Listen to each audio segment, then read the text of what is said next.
Hello, and welcome to one of the first sessions of this NPTEL course titled The Novel and Change. My name is Abhishek Pari. I'm an associate professor in the Department of Humanities and Social Sciences at IIT Madras. So, since this is one of the first sessions, I'll just take you through the course in terms of what kind of content we'll cover. You will have seen the introductory video already, but I'll just expand on that a little bit and talk about the themes, the different kind of correlations, the different kinds of sequences, and of course, the academic journey that we'll cover in this course, the novel and change. So first things first, as the very title suggests, the novel and change, we're looking at the diachronic development of the novel. So what do I mean by diachronic? Something which changes with time, something which evolves with time, the evolution of the novel. And how do particular novels, certain novels written at certain cultural epochs of change, are reflective of the complex cultural conditions, the complex material and political conditions which were happening at that point of time. In other words, how do certain novels become very, very unique vehicles through which we can study political, social, cultural, moral changes?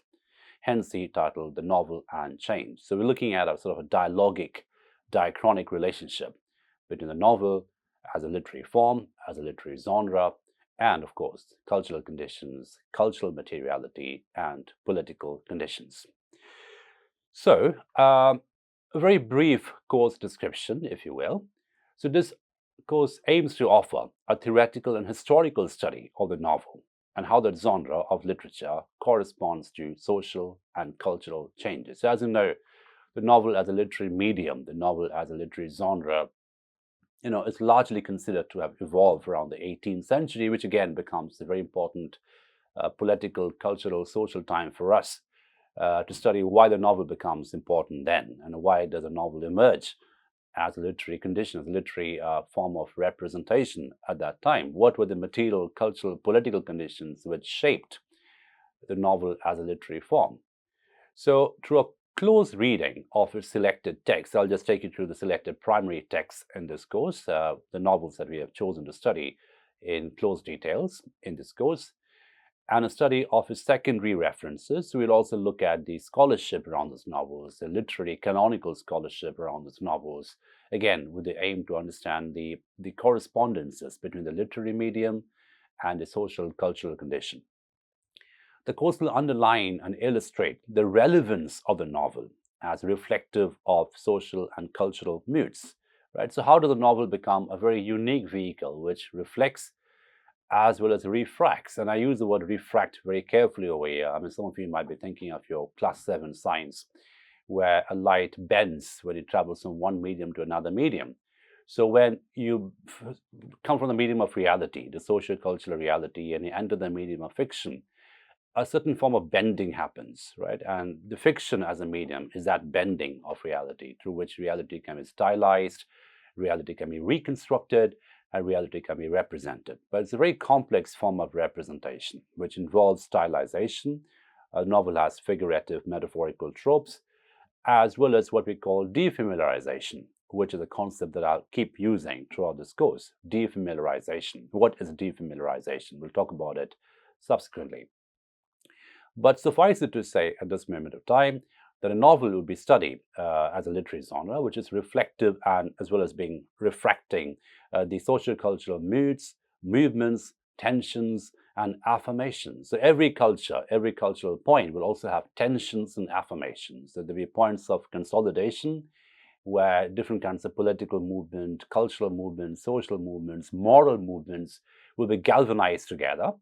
And there will also be conflicts, there will also be tensions around those movements as well. I mean, no cultural movement, no political movement can be monolithic in quality. There are these discursive tensions, there are these micro tensions, there are these small bits which are the fault lines of that particular movement beneath the big galvanizing process. So we look at the process of galvanization, condensation, as well as the big and small conflicts, and how the novel as a literary genre, as a form of representation, which comes before cinema, for instance, is uniquely capable and continues to be relevant even in our time. So, for instance, the reading of novel hasn't diminished with the arrival of the new forms of representation. So there was a point in time in which people thought that with cinema, people will stop reading. Novels will come to an end, but it hasn't happened. Novel reading is still very, very popular. People still buy novels, read novels.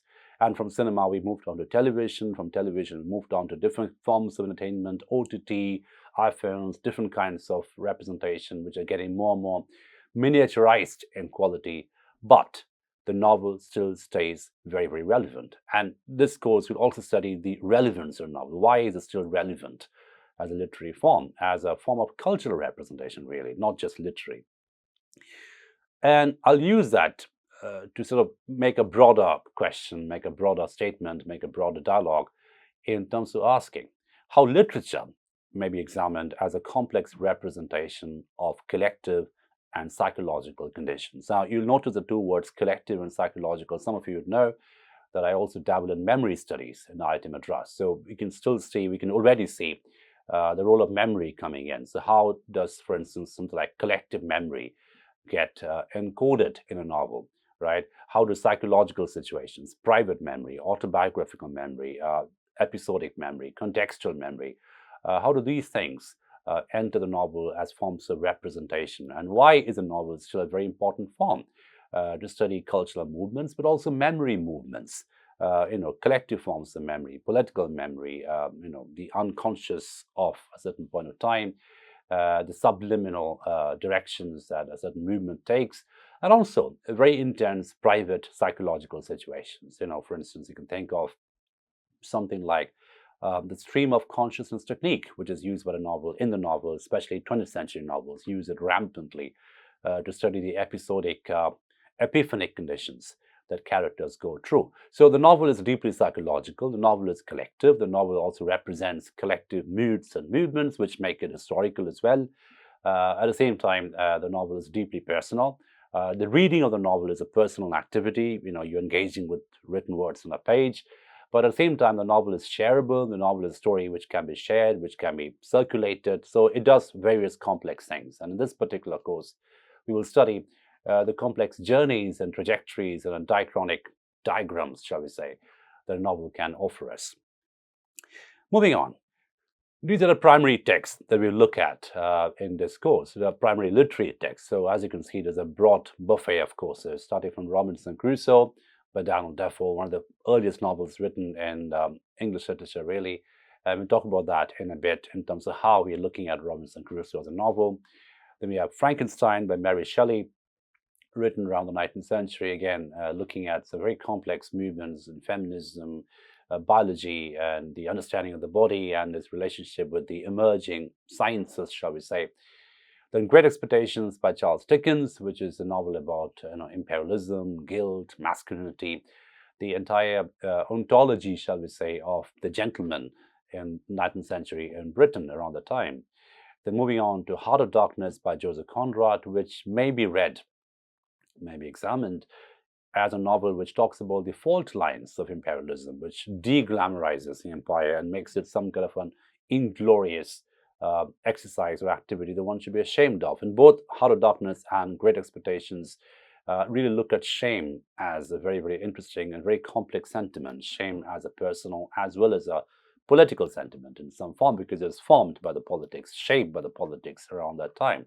And we'll study these two novels together, in fact, Great Expectations and Heart of Darkness.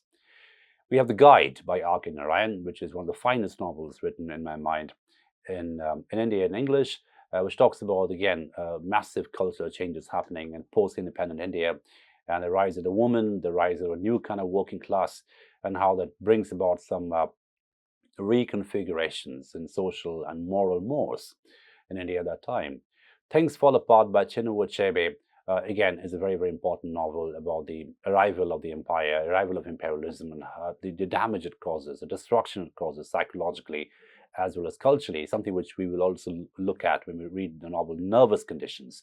And again, Nervous Conditions and Things Fall Apart will be studied together as dialogic texts, shall we say. 100 Years of Solitude will look at how magic realism as a narrative category, as a representational method, is actually quite political inequality and how the politics of representation is captured by magic realism when it talks about masculinity, when it talks about totalitarianism and the role of imagination in a totalitarian state, something that emerges again and again in magic realist literature as a genre.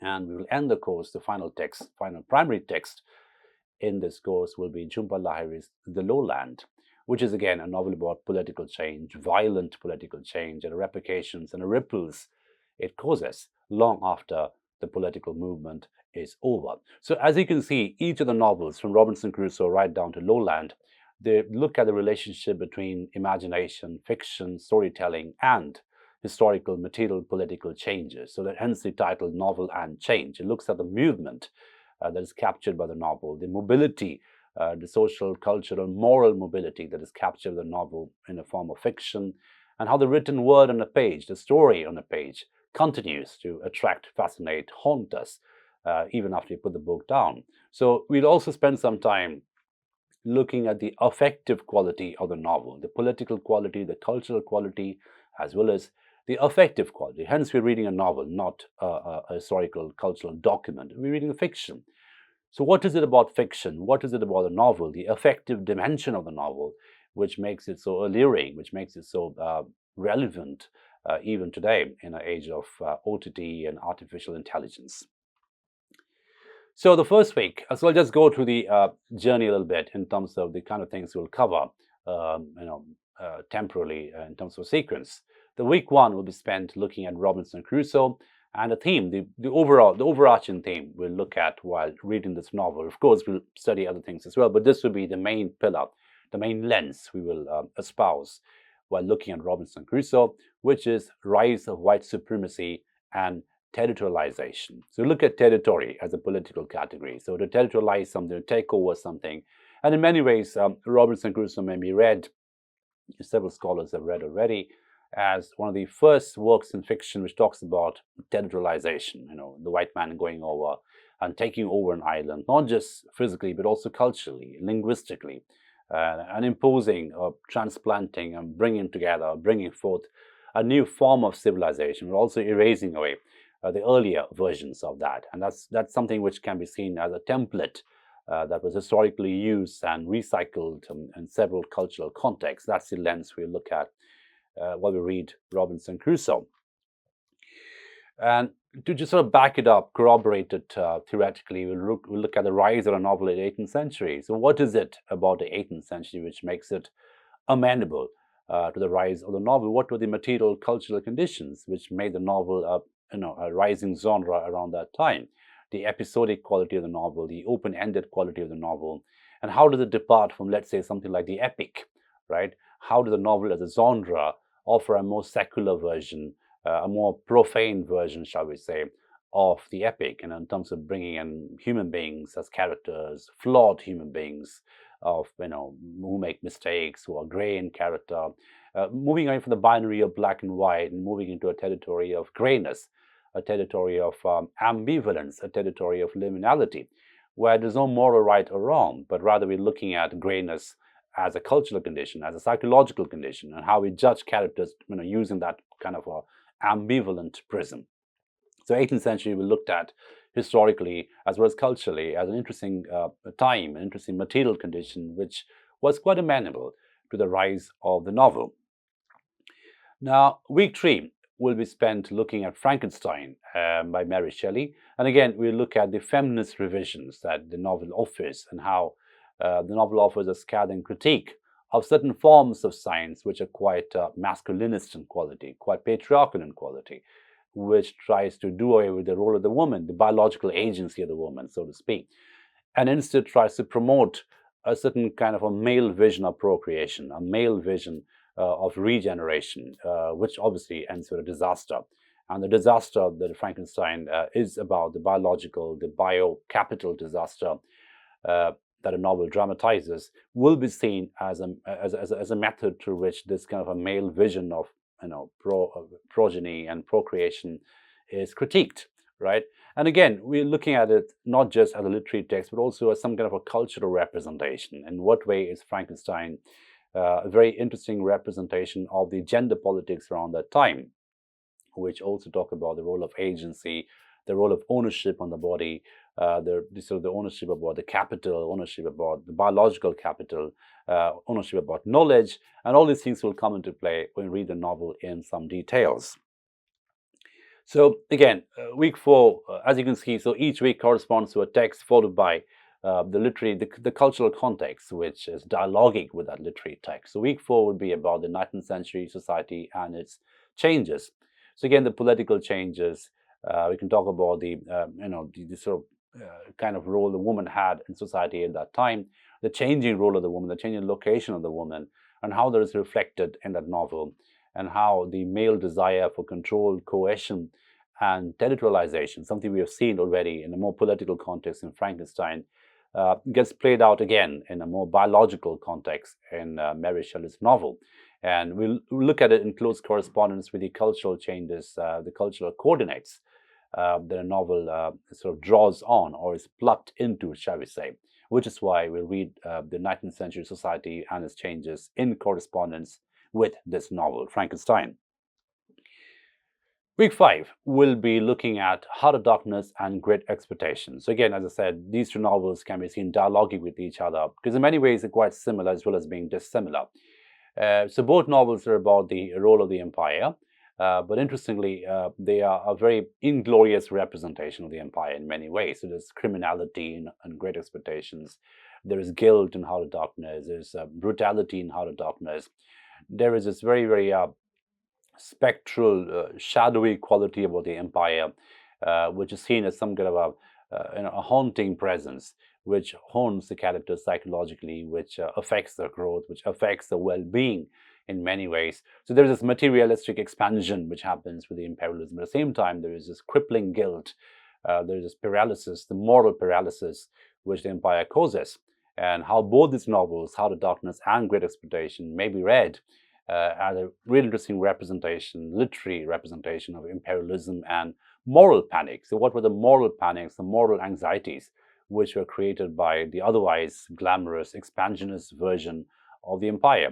And both novels may be seen as, and I use the word quite deliberately, as incomplete and flawed critique of imperialism. So I don't consider Heart of Darkness or Great Expectation as a perfect critique, because I don't think there is such a thing as a perfect critique. They offer a critique, they offer an ambivalent position, but at the same time, it's a flawed position in many ways. And I think the flawed quality of the positionality, the moral positionality, makes these novels actually more interesting as literary artifacts, as literary representations. Because it also corresponds to what we look at in week 6, which is 20th century cultural anxieties, the moral anxieties, the cultural anxieties, the ambivalences, the fault lines, which characterized 20th century as a cultural condition, where people were not very sure and uncertain about the moral modes, uncertain about the otherwise great velocity of science, otherwise the very accelerated, amplified version of science, which were beginning to cause discomfort morally in many people. And how both these novels are talking about the discomfort in certain levels, the guilt caused by the expansionist version of the empire, more politically in Heart of Darkness, but also quite psychologically in Great Expectations as well. And also connected to this, if you dial back to what we just said about Frankenstein, the role of the woman, the very masculinist gaze that both these novels are using and espousing, but at the same time, there's some degree of self-critique in that gaze. There's a realization this is an incomplete, commodifying gaze. And the realization of commodification, the realization of reification, shall we say, causes a discomfort even more, so shapes a discomfort that novels talk about. So this becomes part of the cultural anxiety, which brings in the moral, the political, as well as the gendered quality of cultural hierarchies and its correspondent anxieties.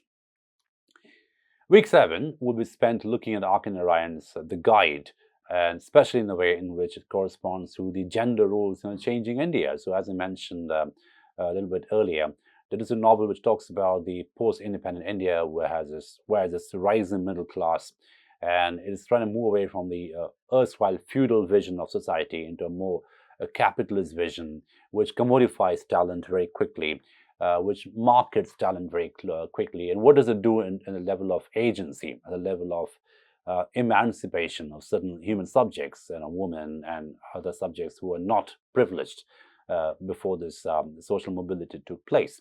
But at the same time, this is also a novel which talks about the dark underbelly of that mobility, the dark underbelly of that very, very progressive, very, very mobile, very, very aspirational middle class. So, what cost does it come from? It causes a certain kind of discomfort, morally, culturally, as well as politically and socially.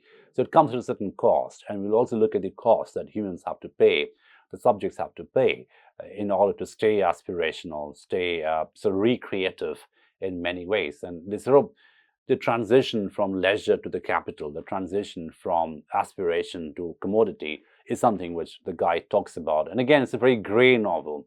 I think it's one of the finest novels written in India in English, which is about moral greyness. And of course, some of you know there was a very, very interesting film made on this novel starring Dev Anand, which I recommend watching as well. It's a very well-made film, I thought, which again talks about this rising middle class, the new masculinity, the new femininity, which is coming up in India in a post-independence condition. But at the same time, it is not all rosy. There's a character called Rosie, but it's not rosy entirely. There are this dark, spectral, sort of the haunting quality as well, which begins to come back and consume the human subjects. And of course, the novel ends as it does. Those of you who read it would know, in a very, very interestingly open-ended spiritual stance, which may be read in different interpretative ways, which you will espouse when you read the text in some details.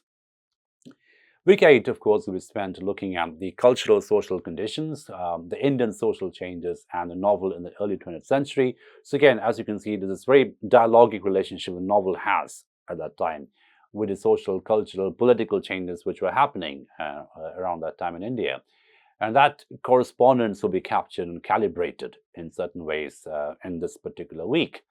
So as you can see, we were continuing this interesting relationship. We're looking at the novel as a form of, an ambivalent relationship with the society around that time. It's reflective, it's refractive, but at the same time, it is also stylizing those changes. It's also defamiliarizing those changes in fictional forms, which makes a novel as a very complex order of representation. It's not just a direct mimetic thing. It's not just reflecting what is happening in a very, very straight, flat, mimetic way. It's actually stylizing the representation as well, which makes it a complex mimetic form, not just a flat form. So week 9, as I mentioned, we'll look at these two novels, Things Fall Apart and Nervous Conditions, as dialoguing novels, similar to what we did with Heart of Darkness and Great Expectations. And the lens we will be espousing primarily is, imperialism, racism, and violence. And we're looking at violence not just as a corporeal or intercorporeal category. Of course, it's corporeal violence, it's physical violence. There are different forms of embodiment and the politics of embodiment, which we'll study in close details, but also what we call epistemic violence, violence at the level of knowledge, violence at a level of erasure of knowledge, right? And the coercion that certain kinds of knowledge bring in, the coercive quality of new forms of knowledge, which comes at a cost of the earlier forms of knowledge, which are driven away, which are erased. So the epistemic violence, the psychological violence, which are caused along with corporeal violence, with the rise of imperialism and its related racism, the racial hierarchy, the violence, the racial discrimination, which we see in both these novels, and how those create certain forms of identity politics, certain forms of identity representation, identity iteration, where there's this privileged identity, there's also this marginalized identity, right? And how does the politics of marginalization play out? And we look at these two novels in some details to understand those conditions, those political, social, cultural, industrial conditions, which cause this discrimination, which causes hierarchical conditions and this subsequent and this consequent abuse, psychological abuse, as well as physical abuse. Because at some level, both Things Fall Apart and Nervous Conditions are novels about the abuse of the human subject, the abuse of the human knowledge, and also the abuse of nature, the abuse of the topography, how a natural landscape, is taken over and given an industrial face, an industrial dimension, and how these different forms of industrialization come at a great cost to nature, at a great cost of ecological disaster, and how the ecological condition in both these novels correspond to psychological conditions, which is why we find the title nervous conditions, which is deeply psychological. It's about the nervous conditions gone wrong, the neurosis, which is caused by colonialism, racism, by racial discrimination. But at the same time, how these neurotic conditions correspond to the more extended and more inactive cultural, material, ecological conditions, which are brought about by racism and imperialism, which we will study in some details. So the week 10, of course, we will just draw on what we did the week earlier, and we'll look at the post-colonial novel as a reflection of human rights abuse. So, the whole idea of unequal rights, unequal privilege, the fact that privilege becomes a contested category, rights become a contested category, agency becomes a contested category, and now all these things, agency, rights, privilege, may be seen as corporeal categories as well as psychological categories, right? Mental categories, because categories are a level of knowledge, a level of belief systems, and how there's this constant process of erasure happening when it comes to colonialism, where certain forms of knowledge, certain forms of embodiment, certain forms of identity, certain forms of iteration are erased away. And there is violence, there is abuse in that erasure as well, where there's a domination, there's a territorialization of knowledge as well. New knowledge forms are forcibly brought in at the great expense of the old knowledge forms. So we can see how the ecological industrial conditions of supplanting or replacing the earlier form, the earlier landscape, and bringing in a more manicured landscape, a more industrialized landscape, which obviously is hand in glove with colonialism, how that has its reflection at a psychological, semantic, and cognitive and epistemic level as well, how old knowledge forms are erased away, grazed to the ground, as it were. New names are given, new languages are given, and with that, new identities are created, and how that continues to sort of consolidate abuse in different forms, which is what we'll study in this particular week. The final set of novels which we'll look at, 100 Years of Solitude and The Lowlands, both are deeply political novels talking about extreme violent political changes happening, and how that very quickly defamiliarizes reality, how quickly defamiliarizes known, cognized reality, makes it not recognizable at all. Hence, the idea of magic realism comes in as an epistemic category, where what is real has been so quickly and so dramatically defamiliarized that perhaps the best, the most suitable, the most model form to represent it is through magic realism, right? Where the contours of logic have been deteriorized, and now magic realism offers not just an escape from brutal reality, but also a way to represent that reality, which is quite political in quality. So what I'll aim to do, what I attempt to do in this particular time in the course, is to look at magic realism not just as a stylized category, but also as a political category, as a political form of representation, how the magic in magic realism actually becomes a form of subversion, something which we see in subsequent writing as well. When you think of something like Gunter Grass's Tin Drum or Salman Rushdie's Midnight's Children, which also espouse a similar strategy of representation, which also espouse magic realism as a form of subversion, as a form of deconstructing totalitarianism, which you see happening in Marquez's 100 Years of Solitude as well. The Lowlands by Jhumpa Lahiri, of course, is a very realist novel. It's very, very detailed and realist in a very typically Jhumpa Lahiri way, very Chekhovian in its attention to details.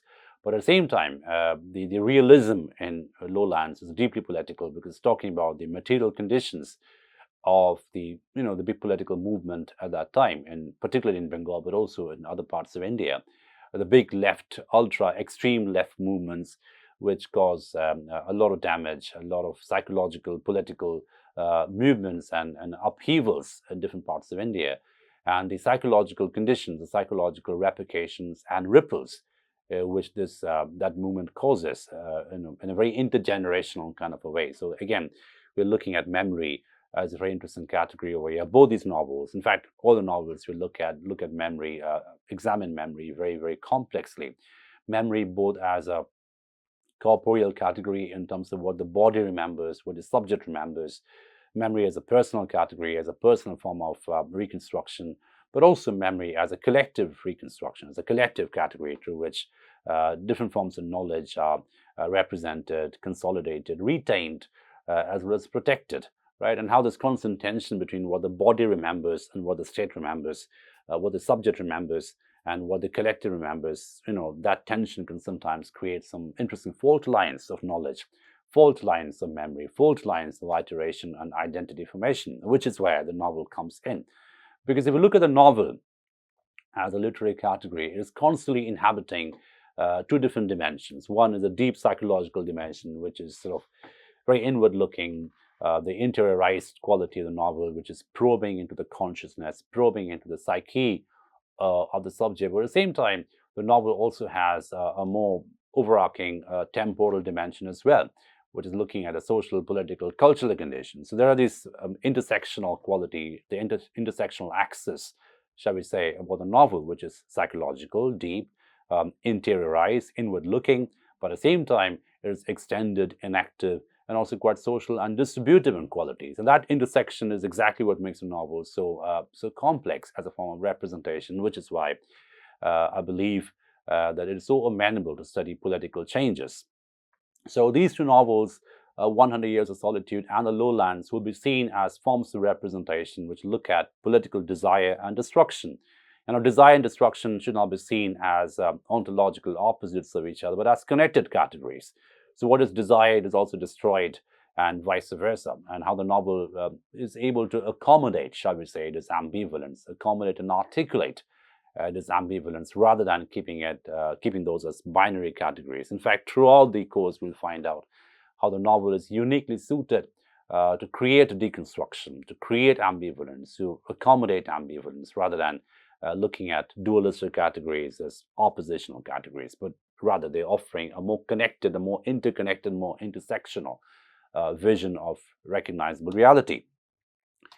The final week will be spent looking at the role and relevance of critical theory in examining the novel. So, this course is mainly meant for students of literature and cultural studies. Of course, this should be interesting, hopefully interesting to other disciplines as well, such as anthropology, sociology, psychology, and I hope to others as well.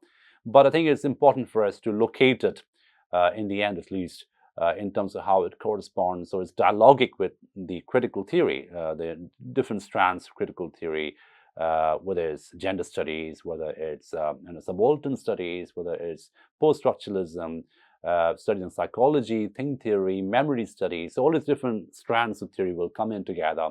And again, the aim is in the end, eventually, to reiterate and reaffirm the relevance of the novel in the world we live in today, in terms of how novel as a form, novel as a category, novel as a representational medium is uniquely suited, continues to be uniquely suited in terms of representing reality, in terms of reconfiguring reality, reconstructing history, reconstructing collective memory in different stylized forms, which make it more amenable to mental engagement, which make it more amenable to psychological and experiential and emotional engagement. Again, I come back to affect. When we read a novel, we are moved by it. We're not just consuming data. It's a bit different from reading a newspaper or reading a journalistic account of history. It's stylizing history in a certain sense. It's stylizing collective memory in a certain sense. It's giving us characters which are relatable, characters which are fictional but also made of flesh and blood. They are, we establish a relationship of empathy with those characters. And we will look at empathy in some details. We'll read the novel, how the novel is uniquely suited to generate empathy with just words and page, without any external apparatus like the cinema.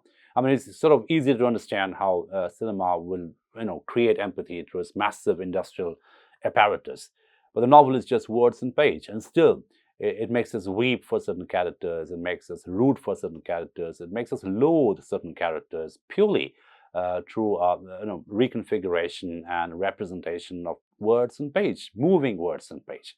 So novel both moves across time and space. It has a historical backdrop. It moves across space and time. It has a beginning point and an end point. But at the same time, the novel also moves us as a work of literature, affectively moves us, experientially moves us. So the experiential affective component is something which we'll keep engaging with, even as a study, the historical, material, cultural component, because these two components are connected to each other. These two components should be studied as interconnected categories. So this is basically what the course is about. I hope I've given you a fair idea, a fairly rounded idea in terms of what we are aiming to achieve in this course. We'll make it as interactive as possible. We'll go about it in some details to the extent possible. And the aim, the effort on my part will be to keep connecting the literary text with the cultural context, because I think that's what the course is all about, the novel and change. The novel as a medium of representation, which is situated in a certain cultural context, but at the same time, it is also uniquely able to articulate that concept, that particular context, even to generations subsequently. So when you read Robinson Crusoe, when you read Great Expectations, when you read The Guide, even as people are inhabiting 2024, we're able to recreate that world order. We're able to recreate and re-experience, in certain sense, the characters who may have inhabited the planet at that point of time in certain parts of the world and certain cultural material conditions. So this is this experiential quality of the novel. It can recreate reality, reconstruct reality. It can take us back in time, make us do some time traveling purely through words and page. So welcome you to this course again, and I hope it'll be an enjoyable one in the times to come. Thank you for your attention.